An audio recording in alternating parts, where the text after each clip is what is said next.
Good morning, Dan and Amy. So, 7.5 years ago, a teenage shopkeeper named Mohamed Bouazizi in Tunisia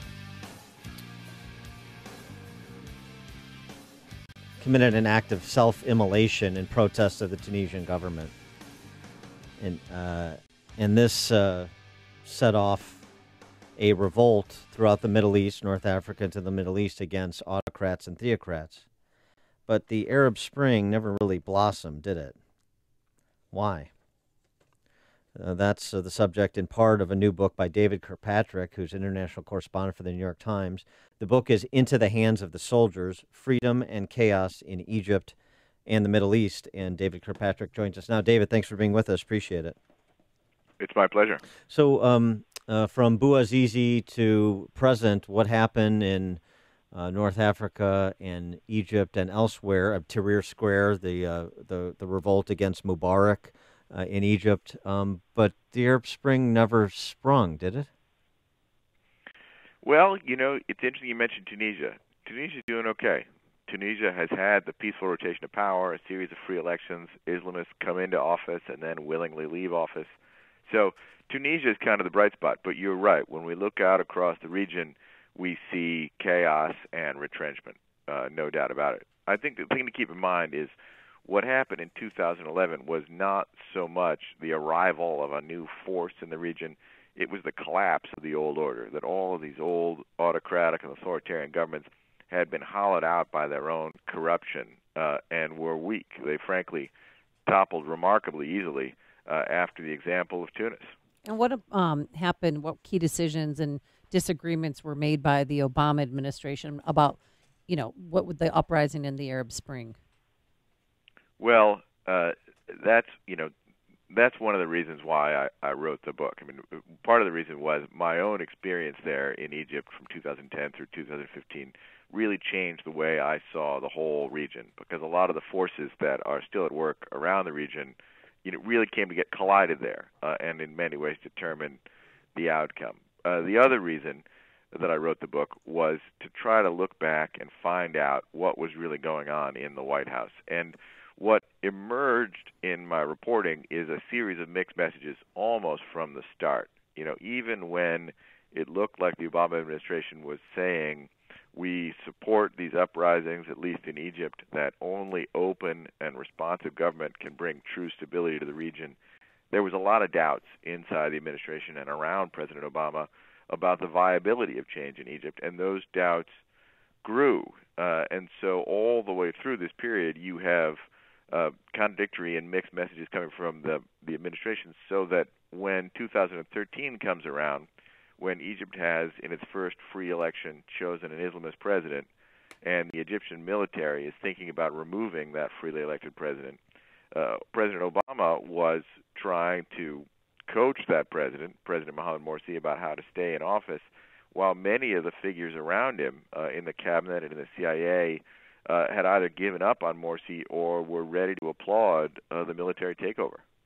And then, ultimately el-Sisi comes to power, and now you've got a regime that I think arguably is more repressive than it was under Mubarak. Yeah, I think that's right. Certainly Egyptian human rights activists would agree with you. They look back on the late Mubarak period as kind of a golden era of freedom and economic prosperity compared to what prevails today in Egypt. You're talking about President Abdel Fattah el-Sisi, who was General and Defense Minister Abdel Fattah el-Sisi before he removed Morsi. So the mixed message, as you say, coming out of the White House, and certainly that's not the Obama administration is not the only White House where that's been that's been at play with respect to the Middle East. But what's the sort of fundamental flaw in the way that we're approaching these countries? Is it just sort of betting on the wrong erstwhile reformers, the absence of erstwhile reformers? What's the kind of the fundamental flaw in thinking that you see? Well, funnily enough, I guess I feel like the takeaway of most Americans from the debacle of the Arab Spring has been, to put it bluntly, that there's something wrong with Arabs and Muslims, that they are just not ready for democracy or can't cut it.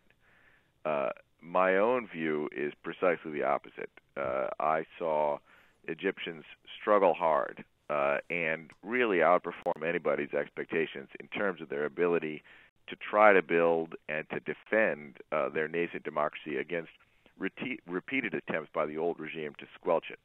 Those attempts were eventually successful, but I think that the American cynicism about the potential for change in Egypt and the region is part of the problem, that our willingness to assume that Arabs and Muslims, frankly, are not ready to govern themselves is a drag on their ability to do so. Well, I mean, we've been supportive rhetorically and in other ways with small d democracy reformers, younger people in places like Iran, but and there's still that energy bubbling below the surface, but can't seem to help incentivize those reform movements within those theocracies to throw out the autocrats, right? That's interesting. We do have a tendency to be much more forceful and articulate about our support for democratic activists against governments that are our opponents. Iran is an enemy, and so when we cheer for Iranian dissidents, their regime correctly says, they wouldn't be doing that if this were Saudi Arabia, another fairly repressive regime, but an American ally. So we have to deal with that kind of cynicism when we navigate in the region. At the moment, that's Saudi Arabia is emerging. As Egypt has slid into weakness, Saudi Arabia and the United Arab Emirates are emerging as our crucial allies in the region, and American policy is mainly about strengthening our alliances with those fairly autocratic rulers. But so you think that if we took a categorical approach in the region to promoting peaceful pluralists and their efforts to change over their culture and their government, that would provide more progress and maybe in places we wouldn't have otherwise predicted it? Well, I don't want to overstate the American role. We're not determining the outcomes in any of these countries. In Egypt especially, one reason to dwell on what the American government was doing is because of the closeness of our ties there. The American government provides the Egyptian military with $1.3 billion a year in military aid, second only to Israel. So we have some investment there. And so it's worth asking, let's look at your tax dollars at work. What was the American government saying to its close partners in the Egyptian military through all of this, what was the impact of that? But at the same time, I can't say for certain that a different American policy would have produced a different outcome. All I can say is we didn't really try. And so, with respect to Egypt, I mean, has Egypt fundamentally recovered? Is it safe there too? I mean, I know tourism was down; people were scared to travel there. What is Egypt like today? And do you miss living there? You were there from 2010 to 2015? Through the end of 2015. I was back a lot in 2016 working on the book. I will tell you, as a journalist, there's nothing like it. It was an extraordinary story and one that I'll never forget. I'm probably the luckiest journalist alive today. As a tourist, I'd say that today you're probably pretty safe in the Nile Valley. There is still an insurgency in the North Sinai, and it's active in the Western Desert inside Egypt. But if you stick to the Nile Valley, I think you can travel with security. Has Egypt ever recovered in terms of the prospects for peaceful pluralism from the assassination of Sadat?